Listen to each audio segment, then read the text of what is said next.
Welcome to our second remote palette night, this time on Valentine's Day, where we're going to be making this panda. So first you're going to start by drawing your basic shapes. I started by trying to figure out where his head would be, and then create the axis because he's supposed to have a tilted head.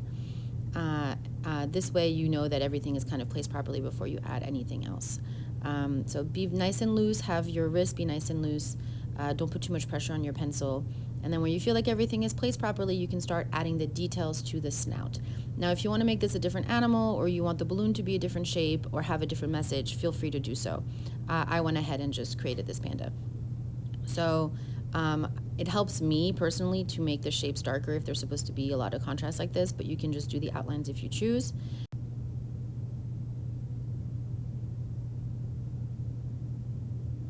Add the details in his torso.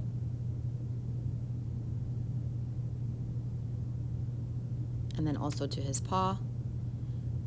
You can choose to either leave the lines as they are or erase them. I was worried that the lines would show up in the white paint, so I erased it. Usually I just leave the lines I don't need there. In this case, I did a lot of erasing of unnecessary lines, also so that it's not confusing when you start painting. You can go over lines as you choose, and then once you know what your message is going to be in the balloon, you're going to want to figure out how many lines you need. I wanted to do it over 2 rows.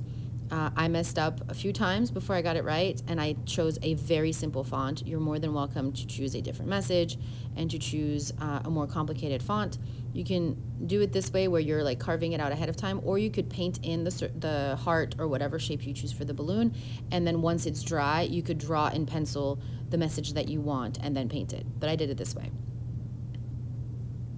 As I finished drawing this and going over the letters, obviously I waited for them to be placed properly, and then I went in and kind of made them thicker, make them look a little bit more even.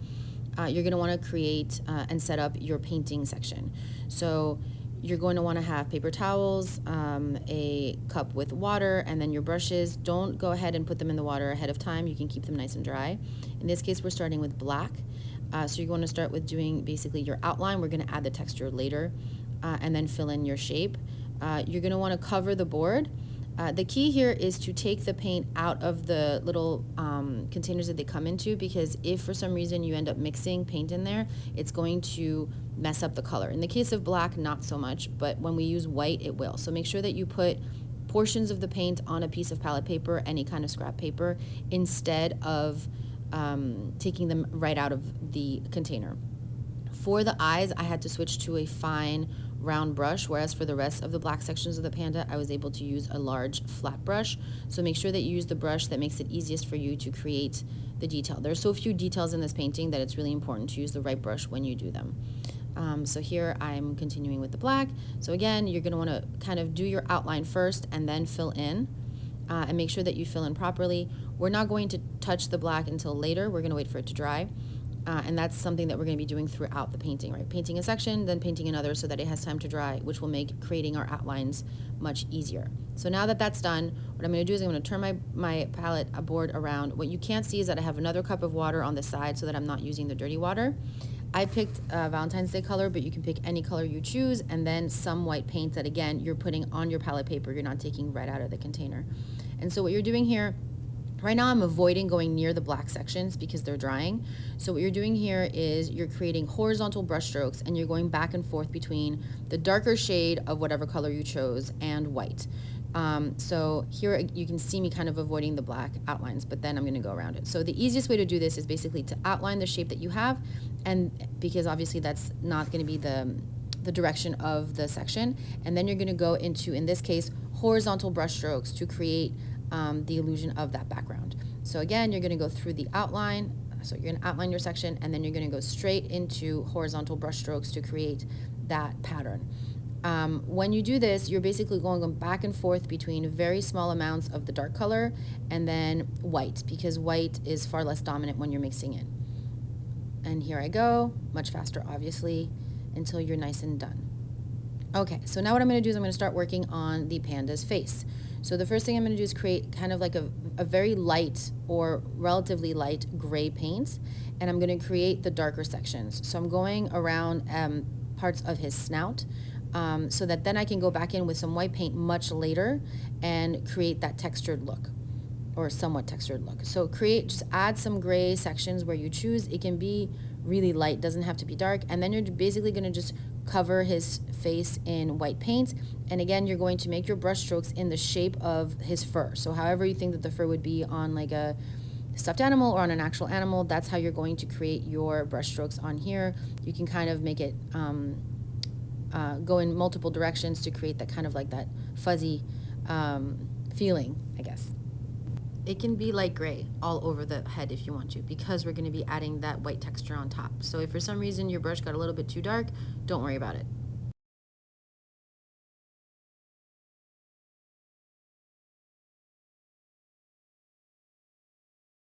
If for some reason you feel like a specific shape needs to be larger, this is the time for you to go over the outline with your white paint to kind of cover up and make the face bigger if you need to. Here I go into the torso.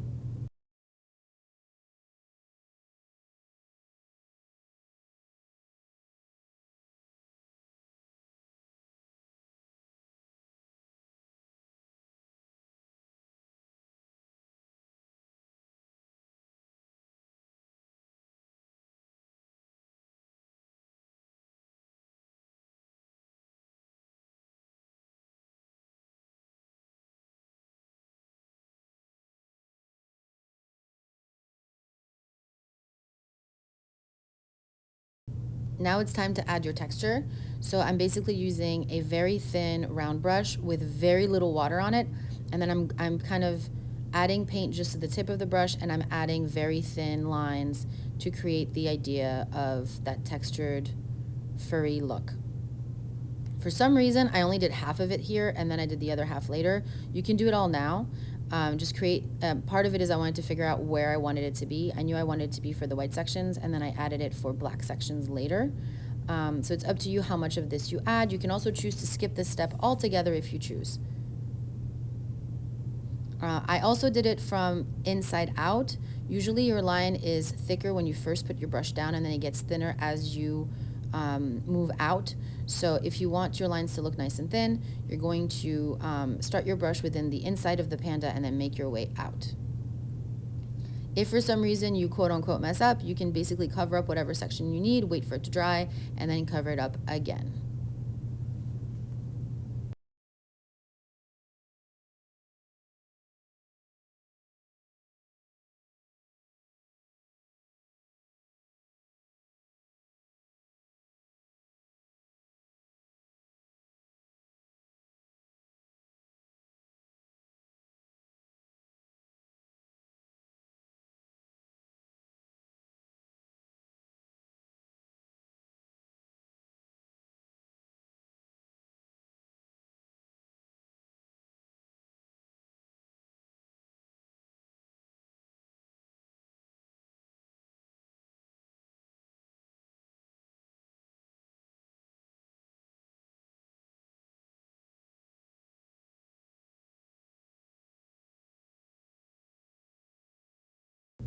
For the heart, you can choose any color that you want.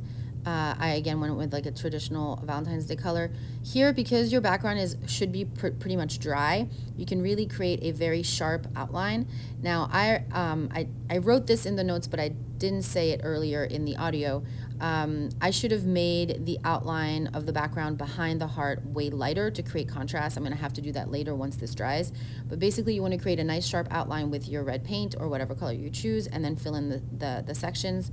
I moved my board around so that I wouldn't get it on my wrist or just smudge. And if for some reason you go over the letters accidentally, you wait for it to dry, you can get your pencil and redraw the outline and then have your lines of your text visible again.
If you want to create some shading in your heart, you can go ahead and add a little dabs of white and then blend it out with a dry brush.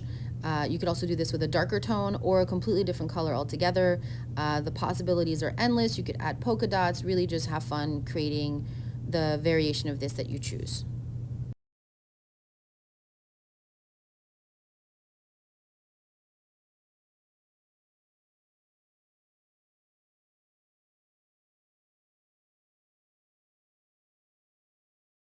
Now I'm going around the heart and creating the white outline in order to create contrast between the heart and the rest of the painting. And then again, I'm going in with horizontal brush strokes to have it blend into my background. I kind of struggled with this, so I added some water, which didn't quite work. So I had to do a few different coats of this. And that's the great thing about going back and forth between different sections of your painting, is that you can kind of give it some time to dry and then see how you feel about it later. So here you can see it's a little bit too white, and I had to really go in, and then I had to kind of blend in with a little bit of that pinkish purple to make it a little less dramatic.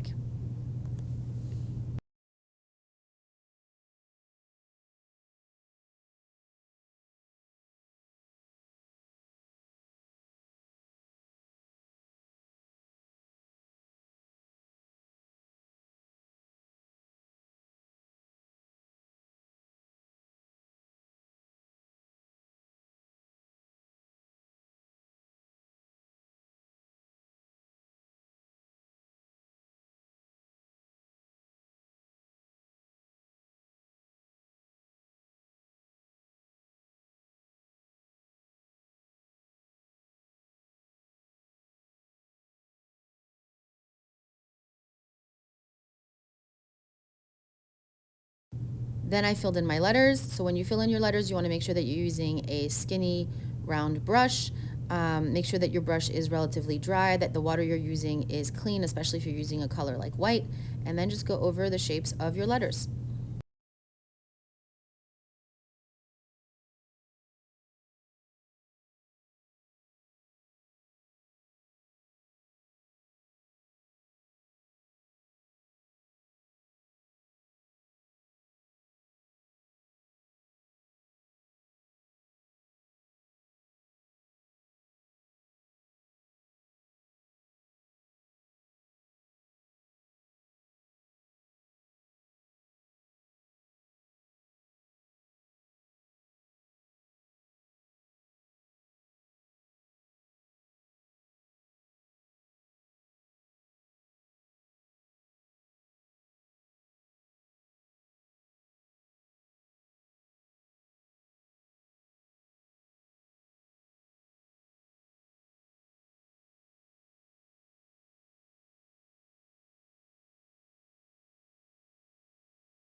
Don't forget to add your balloon knot and also your lanyard. Now I used white again for the contrast, but you could definitely use a different color if you want your lanyard to be a different color.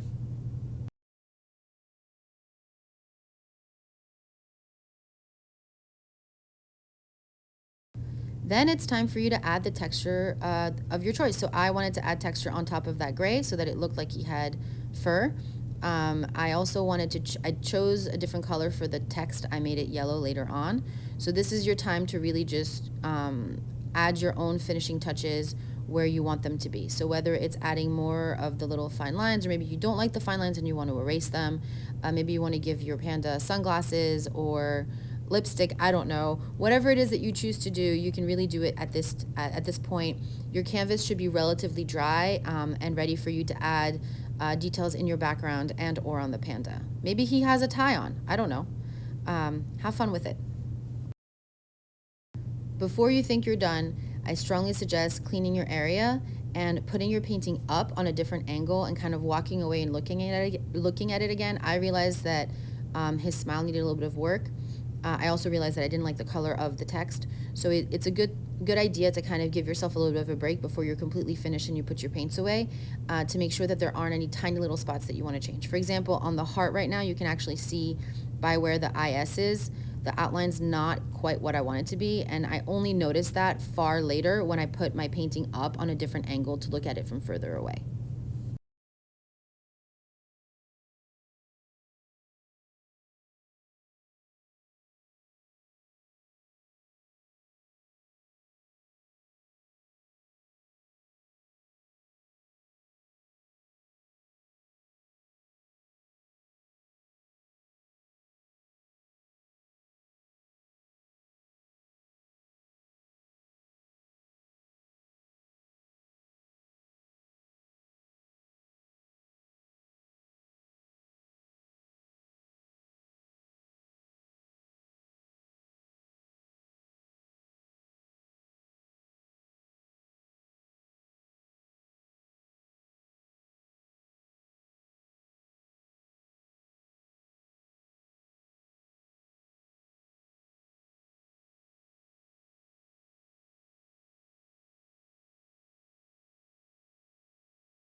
And then when you feel done, you're done. Great job. I hope you enjoyed the process.